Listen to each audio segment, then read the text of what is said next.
Hi, my name is Dr. Matthew Geiger. I'm the Vice President of the Tennessee chapter of the Percussive Arts Society, as well as the Director of Percussion Studies here at East Tennessee State University.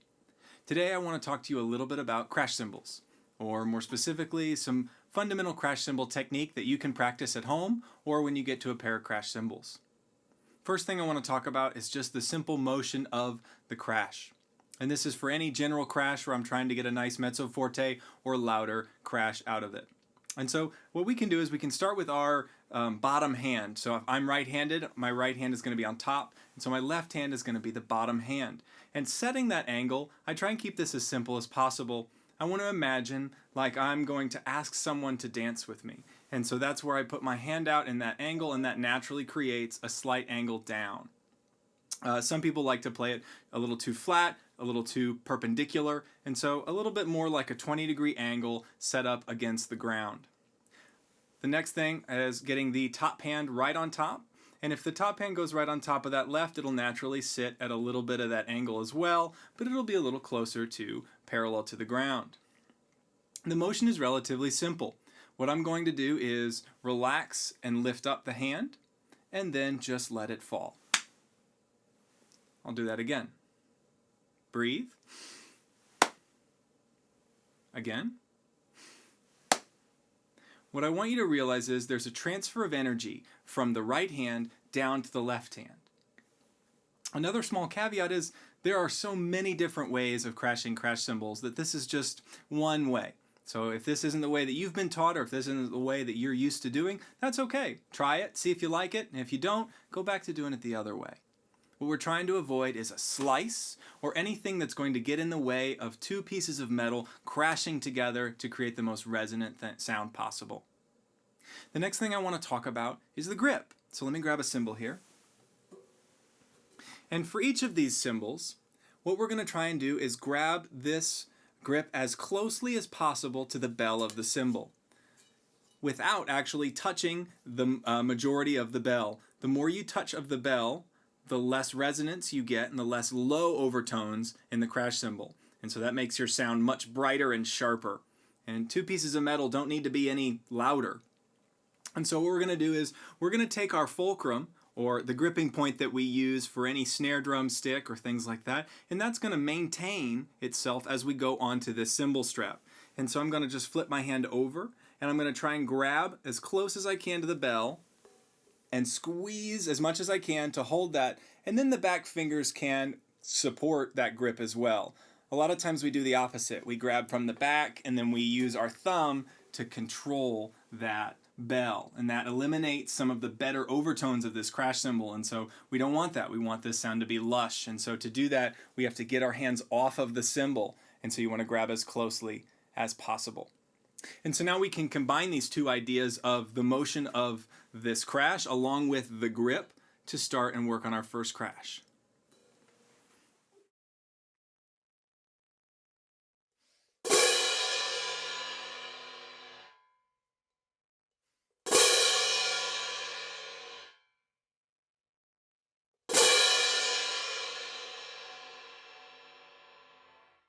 A few points of emphasis here that we want to make sure we're doing. We want to make sure that the top hand is coming straight down.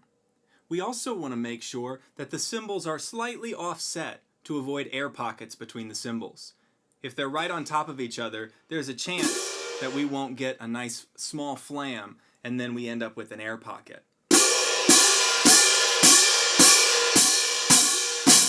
And so you can kind of hear as it switches to an air pocket sound.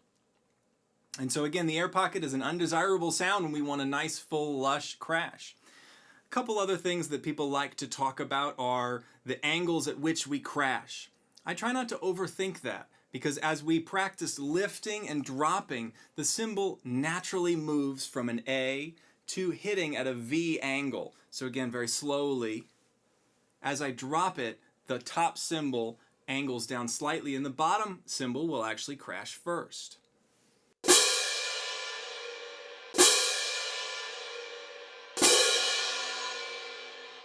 As soon as you get comfortable crashing with just the top hand, then you can start to incorporate the bottom hand, allowing some support.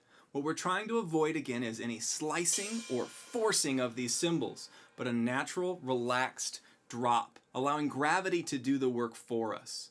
If you end up slicing this way or pulling this way, we end up getting more horizontal motion than vertical motion that will allow gravity to help us. So we want to avoid, or the opposite, and shoot for a more vertical. Now again, this is more for just a standard, you get one crash, you want to make it sound as beautiful as possible. And so a simple exercise is to just do 4 crashes, 4 whole note crashes, and make sure that you put dynamics to this. So let's do 4 mezzo forte crashes, 4 forte crashes, and then 4 fortissimo crashes.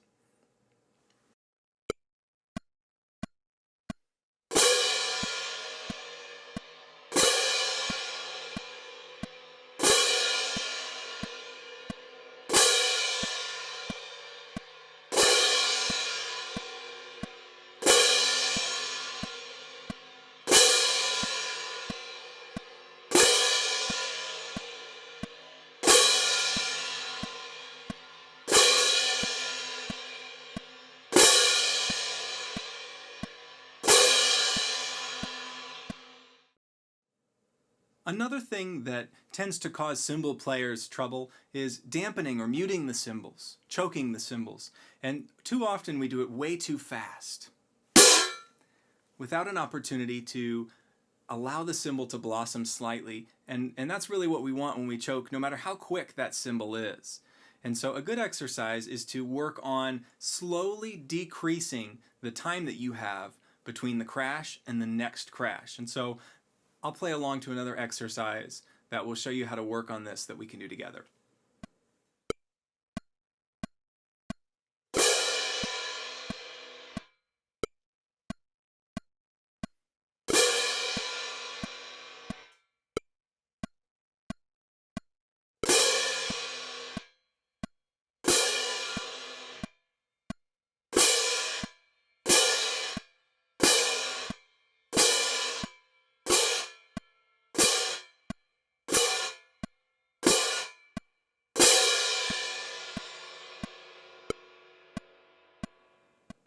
The final thing that I want to work on uses similar motions, but in different angles, and that is playing rhythmically or playing soft. And so if I'm going to play really soft, I don't want to use that same motion, which creates a lot of sound. Instead, what I want to do is I want to change this angle so that I have less gravity and I can see both of the cymbals really clearly and the space between them. And so I actually brought them closer up to my chest, not down at my belly button like I normally have them. Brought them closer to my chest, and now I can see both cymbals. And so I can see the space between so that I know, ooh, that's just close enough to play that soft crash.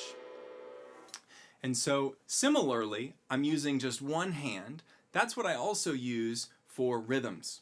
And so when I play fast rhythms on cymbals, I want to make sure that I'm using just my dominant hand, because if I try and use both hands, I end up being a little bit like that cymbal monkey. Instead, I want to have a lot of control, and so I'm using my fulcrum pressure. I want to have a lot of control in the cymbals, and I want to make sure that I'm not overusing that energy. Because again, 2 pieces of metal, they will be very loud. We don't have to force that. We still want a good sound.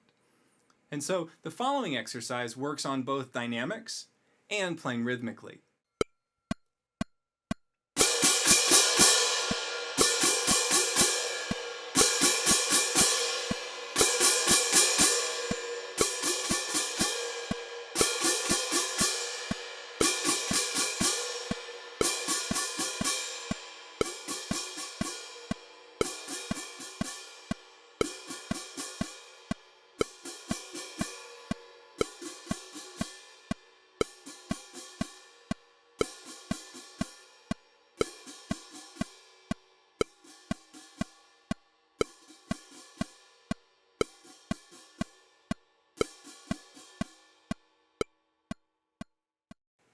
I hope you found some of these cymbal techniques to be useful, and maybe a new way to think about something that you already knew how to do, but you might want to try something different.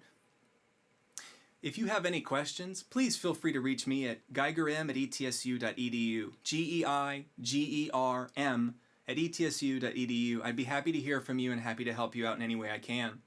If you want to learn more about the videos that we're posting, you can check out our Facebook page or check out the YouTube playlist that's attached to the Percussive Arts Society, where we put all of our Tennessee Chapter Percussive Arts Society videos there.